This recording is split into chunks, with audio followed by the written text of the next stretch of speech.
Good morning, everybody, and welcome back. This is going to be video number 2 for the day. Today's second video is Al Gore and how he thinks we can take the fight to climate change. Al Gore's 400-acre farm is located in Carthage, a small Tennessee town where the former vice president and senator traditionally kicked off his political campaigns. During his second act as a famous environmentalist, the farm became the site of a training program for aspiring climate activists, and more recently, an experiment in what Gore said is the world's most realistic chance at averting climate catastrophes. Topsoil, the foot or so of ground underneath your feet, is responsible for almost all food production on Earth. It also stores more than 3 times as much carbon as forests, and today, agriculture is a net carbon emitter, contributing about 14% of all greenhouse gas emissions, but unlike power generation or automobiles, it can be turned into a net absorber, pulling carbon out of the atmosphere. If farming practices are changed through the use of cover crops, low tilling, and tree planting, Gore said agricultural conglomerates and family farmers alike could theoretically make their farms more productive while fighting global warming. These changes can also replenish the nutrients to the world's soil, of which is like 33% depleted, which is not the greatest. So doing that would have essentially fixed the problems that a lot of farmers are having with the growing of their crops.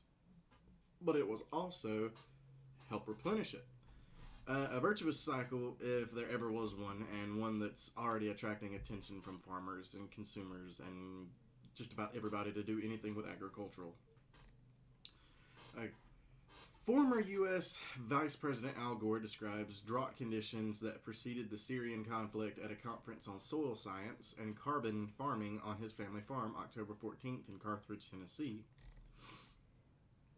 Gore, 71, is preaching the benefits of so-called carbon farming, a form of regenerative farming at a time when U.S. President Donald Trump had been trying to roll back regulations meant to limit greenhouse gas emissions.